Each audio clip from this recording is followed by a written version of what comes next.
दोस्तों, हमारे जीवन में दुख तो बहुत आता है और यह दुख सबके जीवन में आता है, मगर हम अपनी जिंदगी में दुख से बहुत परेशान हो जाते हैं और अपनी दुख को सबसे बड़ा समझते हैं। इसलिए आज हम आपके लिए लेकर आए हैं गौतम बुद्ध की एक ऐसी कहानी जो आपके दुखों को दूर कर सकता है। और मैं आपको विश्वास दिलाता हूँ कि इस वीडियो को देखने के बाद आप यह नहीं कहेंगे कि हम दुख और परेशानी में हैं। आपकी सारी परेशानी दूर हो जाएगी और आप एक नई शुरुआत करेंगे जिसमें आपको सुख और शांति मिलेगी। तो चलिए हम गौतम बुद्ध के इस कहानी से समझते हैं। सबल नाम का एक व्यक्ति अपने जीवन से बड़ा निराश था। उसकी निराशा का कारण यह था कि वह अभी तक कुछ नहीं करता था। उसके घर वाले उसे दूसरों का उदाहरण देकर ताने मारते थे कि वह सब तो कामयाब हो गए और तू यही का यही है। जब भी वह कहीं बाहर जाता तो लोग से उससे पूछते कि तुम क्या कर रहे हो, और उसे यह कहने में बहुत शर्म महसूस होती कि वह अभी कुछ नहीं कर रहा, कुछ करने की कोशिश कर रहा है। धीरे धीरे उसने लोगों से मुंह छुपाना शुरू कर दिया। उसका दुख इतना बड़ा था कि उसको लगता कि वह धरती पर बोझ है और उसके बस में कुछ भी करना नहीं है। वह कुछ कर ही नहीं सकता तो वह जीकर क्या करेगा, उसे मर जाना चाहिए। वह अकेले में बैठकर रोता और भगवान को दोष देता। एक दिन उसने नगर में गुरु को देखा जो दुख के ऊपर अपना प्रवचन दे रहे थे। गुरु ने कहा, दुख एक गुरु की तरह होता है जो आपको जीवन के बारे में समझाता है और बताता है। यह आपको सही से जीने का तरीका देता है। आप चाहे तो दुख रूपी गुरु से जीवन जीना सीख सकते हैं या दुख में डूबकर बैठकर रो सकते हैं। सबल भी यह बातें सुन रहा था। उसने गुरु से कहा, दुख कुछ सिखाकर नहीं जाता बल्कि पीड़ा देकर जाता है। दुख की पीड़ा अनंत होती है। ऐसा लगता है कि इसके बाद कुछ नहीं मिलने वाला, कुछ नहीं होने वाला। मृत्यु भी उसके सामने कम लगती है। गुरु ने कहा, क्या दुख है तुम्हें?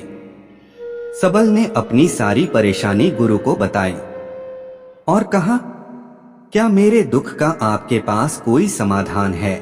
गुरु मुस्कुराए और गुरु ने कहा, जब तुम्हारे जीवन में असली दुख आए तब मेरे पास आना, मैं उसका समाधान अवश्य करूंगा। यह कहकर गुरु वहां से चले गए। सबल ने सोचा, क्या मेरा दुख असली नहीं है? क्या यह दुख जो मैं झेल रहा हूँ दुख नहीं है? कोई भी मेरे दिल का दर्द नहीं समझता। घर वाले नहीं समझते तो गुरु क्या समझेंगे?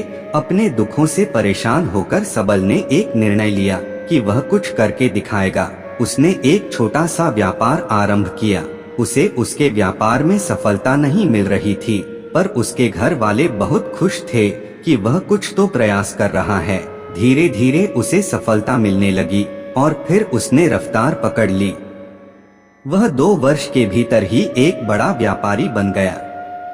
अब सबल के आसपास काफी लोग थे जो उसे पसंद करते थे, जो उसकी चिंता करते थे, जो उसके कार्यों की सराहना करते थे, प्रशंसा करते थे। उसके माता पिता भी अपने बेटे की प्रशंसा करते थकते नहीं थे। उसके मित्रों की संख्या दिन ब दिन बढ़ती जा रही थी। वह बहुत खुश था।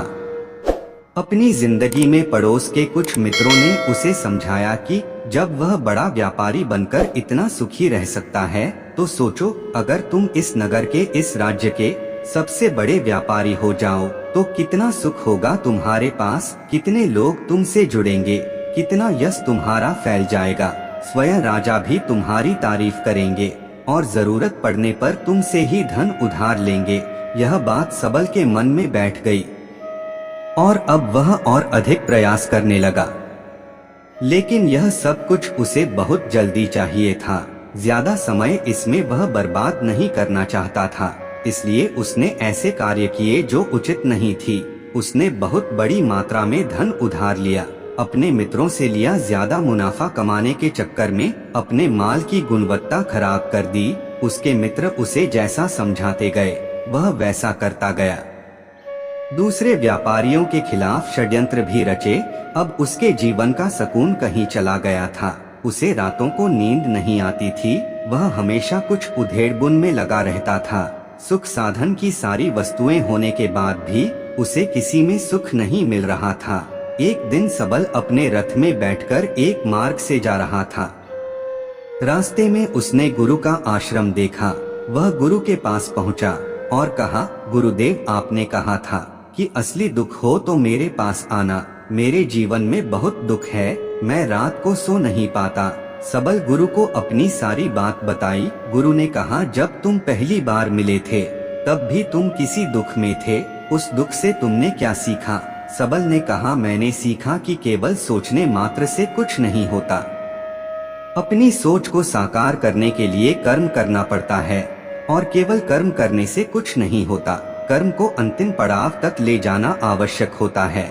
चाहे रास्ते में कितनी भी बाधाएं आए, कितनी भी निराशा आए, चाहे ऐसा क्यों ना लगे कि अब कुछ नहीं होगा, तब भी यह मानकर कि जो कार्य में कर रहा हूँ मैं इसमें सफल होकर ही रहूंगा। कर्म करना चाहिए। लोग केवल सफल व्यक्ति को ही महत्व देते हैं, बाकी सब चाहे कोई कितना भी अच्छा क्यों ना हो, इस दुनिया के लिए वो बोझ ही कहलाता है। गुरु मुस्कुराए और गुरु ने कहा, जब तुम्हारी जीवन में असली दुख आए तब मेरे पास आना, मैं उसका समाधान अवश्य करूंगा। सबल ने गुरु को एक घड़ा भेंट किया जो सोने के सिक्कों से भरा था। घड़े को देखकर गुरु ने कहा, इस घड़े को वहाँ उस पेड़ के नीचे गड्ढा खोदकर दबा दो, यह मेरे किसी काम का नहीं। सबल ने ऐसा ही किया और वहाँ से चला गया। धीरे धीरे सबल को व्यापार में घाटा होने लगा। उसकी धन संपदा धीरे धीरे घटने लगी और एक समय ऐसा आया जब उसके ऊपर बहुत कर्जा हो गया, पर वह निश्चिंत था क्योंकि कर्जा उसके मित्रों द्वारा ही उसे दिया गया था। वह सोचता था कि उसके मित्र उसके बुरे समय में उसका साथ देंगे, पर ऐसा कुछ नहीं हुआ। सबसे पहले मित्रों ने ही अपना उद्धार धन उससे मांगना शुरू किया। ना देने पर जान से मारने की धमकी भी दी। उसके शुभचिंतक, उसके चाहने वाले सब उससे दूर हो गए। उसके पिता उसे उसकी गलतियों को गिनवाने लगे। उसकी सारी संपत्ति नीलाम हो गई। उसके पास कुछ नहीं बचा। उसने अपने पिता से सहायता मांगी। पिता ने कहा, मेरे पास यह थोड़ी सी ही संपत्ति है, अगर मैं तुम्हें यह दे दूं तो मैं तुम्हारी माँ को कहाँ रखूंगा? हमारा आखिरी सहारा यही संपत्ति है। उसके जीवन में बहुत गहरा दुख था। उसके आसपास कोई भी ऐसा नहीं था जो उसे संभाल सके। लोगों से मिले इस धोखे की वजह से वह टूट गया था। लगता था कि जीने का कोई मतलब नहीं है, मृत्यु ही एकमात्र सहारा है। वह मरने के लिए एक नदी की तरफ जा रहा था। तभी रास्ते में उसे याद आया कि गुरु ने कहा था कि जब उसके जीवन में असली दुख आए तो वह उनके पास आए और वह उसके दुख का समाधान करेंगे। सबल गुरु के पास गया और उसने गुरु को सारी बात बताई और कहा कि मेरे दुख का समाधान कीजिए। गुरुदेव, गुरु ने कहा, जब तुम्हारे जीवन में असली दुख आए तब मेरे पास आना, मैं उसका समाधान अवश्य करूंगा। सबल ने कहा, असली दुख क्या होता है गुरुदेव? क्या अब जो मेरे जीवन में घट रहा है वह दुख नहीं है? गुरु ने कहा, पहले यह बताओ कि तुमने अपने इस दुख से क्या सीखा है? सबल ने कहा, जो लोग तुम्हारी तरक्की के साथ, तुम्हारी सफलता के साथ, तुम्हारे साथ साथ आए हैं वह तुम्हें धोखा देंगे, क्योंकि तुम्हारे बुरे समय में वह तुम्हारे साथ नहीं रहेंगे बल्कि तुम्हारा फायदा उठाएंगे। भरोसा केवल उन्हीं लोगों पर करना चाहिए जो तुम्हारे बुरे समय में, असफलता के समय में तुम्हारे साथ खड़े रहे हों। और ऐसे लोग बहुत कम ही देखने को मिलते हैं। जिन्हें मिलते हैं उन्हें हमेशा उनकी कदर करनी चाहिए। कभी किसी के खिलाफ षड्यंत्र नहीं करना चाहिए। ईमानदारी और धैर्य के साथ काम करना चाहिए। लालच नहीं करना चाहिए। गुरु ने पेड़ के नीचे गड्ढा खोदकर घड़ा निकाला जिसमें सोने के सिक्के भरे थे और वह घड़ा सबक को दे दिया और कहा, जब असली दुख हो तभी आना।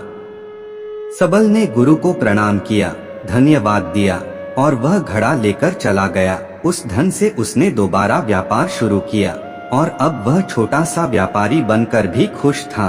और ईमानदारी से काम करते करते वह एक बड़ा व्यापारी भी बन गया। हालांकि इसमें उसे अब कुछ समय लगा, लेकिन अब वह खुश था। उसका जीवन खुशियों से भरा था। लेकिन आप कितने ही अच्छे हैं, कितना ही अच्छा काम करते हो, दान करते हो, पुण्य करते हो, लोगों की मदद करते हो, जीवन में दुख सबके आता है। तो सबल के जीवन में भी दुख आया। उसके माता पिता की मृत्यु हो गई। वह दोनों एक ही दिन मृत्यु को प्राप्त हो गए। सबल अपने माता पिता से बहुत प्रेम करता था, इसलिए उसे बहुत गहरा आघात लगा। वह उन्हें शमशान ले गया। वहाँ पर उनकी अंतिम क्रिया की गई। सबल ने उन्हें चिता में जलते हुए देखा। उसका मन बेचैन हो गया। उसके मन में हजारों सवाल खड़े हो गए। वह घर वापस आया तो उसने अपने माता पिता की संपत्ति को देखा, जिसके लिए वह हमेशा लड़ते रहते थे।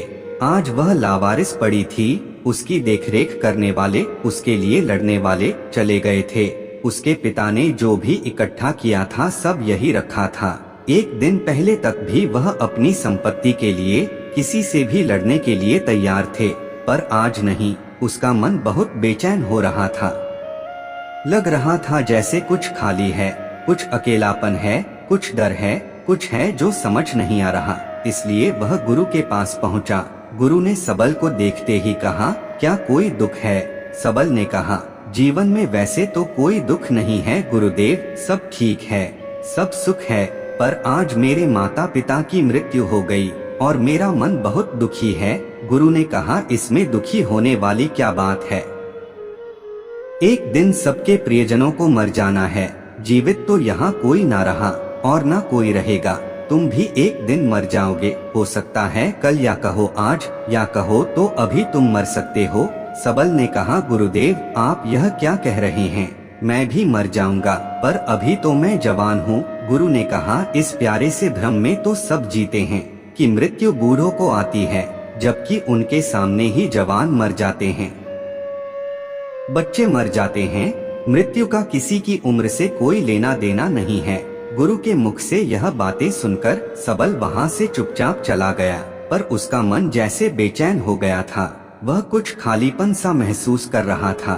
दिन रात वह अपने बारे में ही सोचता रहता कि वह क्या कर रहा है, वह क्या है, क्यों है, कैसे हैं, हम क्या हैं, हम करने क्या आए हैं?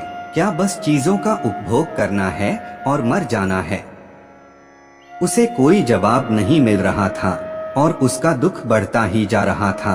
कुछ दिन बाद वह वापस गुरु के पास पहुंचा और गुरु को सारी बात बताई। गुरु मुस्कुराए और गुरु ने कहा, आज पहली बार तुम्हारी जीवन में असली दुख उत्पन्न हुआ है। वास्तव में यही है जो दुख कहलाने लायक है, कि हमें नहीं पता कि हम क्या कर रहे हैं, क्यों हैं, कैसे हैं, कौन हैं हम और हमें क्या करना है। सबल ने कहा, गुरुदेव मेरे दुख का समाधान कीजिए। गुरु ने कहा, हम सब अपनी जीवन भर क्या इकट्ठा करते रहते हैं? सबल ने कहा, गुरुदेव सभी लोग धन संपत्ति, मान सम्मान, प्रेम, परिवार, मित्र, शत्रु, पद, प्रतिष्ठा इकट्ठा करते रहते हैं। गुरु ने कहा, क्या इनमें से कुछ भी इकट्ठा करके हम अपने साथ ले जा सकते हैं? सबल ने कहा, नहीं गुरुदेव, इनमें से कुछ भी साथ नहीं जाता। मेरे माता पिता के साथ भी कुछ नहीं गया, सब तो यहीं छूट गया। गुरु ने कहा, ध्यान से समझना, इस दुनिया में जिसे हमें इकट्ठा करना है उसे हम कभी इकट्ठा करते ही नहीं। सभी चीजों को देखते हैं लेकिन उसे देखते ही नहीं। जिसे हमें इकट्ठा करना है वह है हम खुद। हम इस दुनिया में अपने आप को इकट्ठा करना है ताकि जब हमारी मृत्यु हो तब हम एक हो सके और अपने आप को पहचान सके। हम बटे हुए हैं प्रेम में, नफरत में, क्रोध में, क्रूरता में, धन में, संपत्ति में, पद में, प्रतिष्ठा में, सम्मान में, पहचान में, धर्म में, जाति में, दूसरों को लूटने में और अपने आप को लुटाने में, और ऐसी ही हजारों लाखों छाव में, वासनाओं में हम बटे पड़े हैं। हम टुकड़ों में जीवन जी रहे हैं। हमारी चेतना कभी एक नहीं हो पाती। हमारी ऊर्जा शक्ति बिखर गई है, इसलिए हमारे पास इतना भी समय नहीं है या इतनी भी शक्ति नहीं है कि हम मुड़कर अपनी ओर देख सकें। वास्तव में लोग जिंदगी भर जिन्हें दुख दुख कहकर चिल्लाते रहते हैं और उनका समाधान खोजते रहते हैं, उन्हें उनका समाधान कभी मिलेगा ही नहीं, क्योंकि जिन्हें वह दुख कहते हैं वह दुख है ही नहीं। इसलिए यहाँ किसी को कभी उनके दुख का समाधान नहीं मिलता। वह बस एक परिस्थिति से छूटकर दूसरी परिस्थिति में फंस जाते हैं। जैसे वह पहली समस्या में रो पड़ते थे, वैसे ही वह दूसरी समस्या में रो पड़ते हैं। हमेशा ही एक ही समाधान नजर आता है, वह है मृत्यु, पर वह भी कोई समाधान नहीं है।